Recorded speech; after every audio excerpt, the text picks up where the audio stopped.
आखिर महान दानवीर कर्ण को क्यों रहना पड़ा स्वर्ग लोक में भूखा? क्या सच में उन्हें स्वर्ग लोक में नहीं दिया गया खाने के लिए एक भी अन्न का दाना? और क्यों भेजा गया था दानवीर कर्ण की आत्मा को 16 दिनों के लिए पृथ्वी लोक पर? आइए जानते हैं।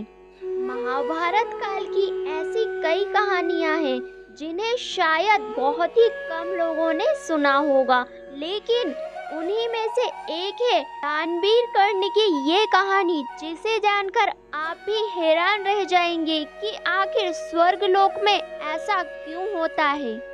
महाभारत में कर्ण को एक महान योद्धा ही नहीं माना जाता, बल्कि दानवीर योद्धा के तौर पर आज भी याद रखा जाता है।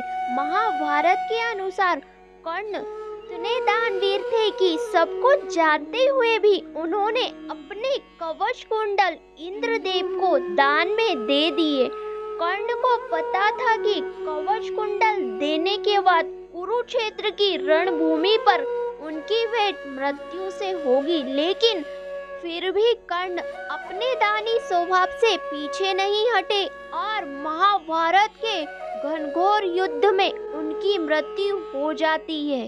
परंतु मृत्यु के बाद जब कर्ण स्वर्गलोक पहुँचे तो उन्हें खाने के लिए एक अन्न का दाना नहीं दिया गया। उनकी थाली में केवल और केवल सोना ही परोसा गया। तब दानवीर कर्ण बहुत हैरान हुए और वह सोचने लगते हैं कि धरती पर जीवन के दौरान उन्होंने साधु संतों और गरीबों को दान में सोना दान किया था, तो फिर उन्हें दान का पुण्य क्यों नहीं मिला?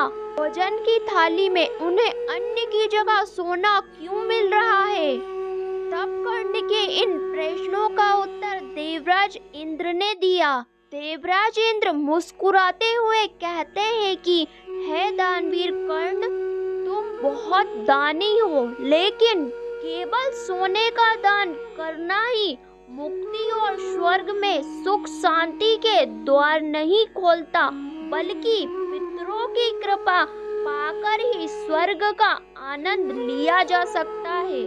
और तुमने अपने जीवन में कभी भी पितरों का तर्पण नहीं किया है। देवराज इंद्र की कही बातें सुनकर कर्ण ने हाथ जोड़कर कहा कि हे देवराज इंद्र, मुझ अभागे को तो पता ही नहीं था कि मेरे पूर्वज कौन है और मैं किस कुल से संबंध रखता हूँ। और वह कहते हैं कि इस कारण से मैं कभी भी अपने वास्तविक पितरों के नाम पर कुछ दान नहीं कर पाया। और कर्ण देवराज इंद्र को बताते हैं कि मृत्यु होने से कुछ समय पहले ही उन्हें सालों पुराना वह रहस्य पता चला जो उनसे जीवन भर छुपाया गया था। तब देवराज इंद्र कर्ण से पूछते हैं कि आखिर वह कौन सा रहस्य है जो तुम्हें केवल मृत्यु के क्षण ही बताया गया?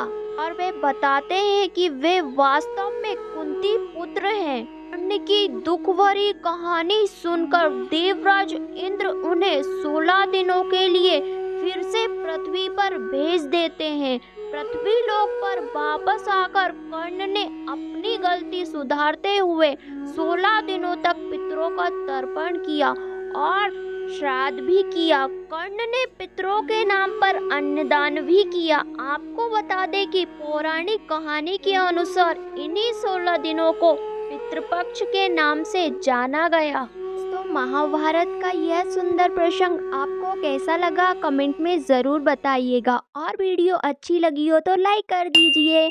हमारे साथ आगे भी जुड़े रहने के लिए चैनल को सब्सक्राइब कर लीजिए। फिर मिलते हैं एक नए वीडियो के साथ, तब तक के लिए जय श्री कृष्णा।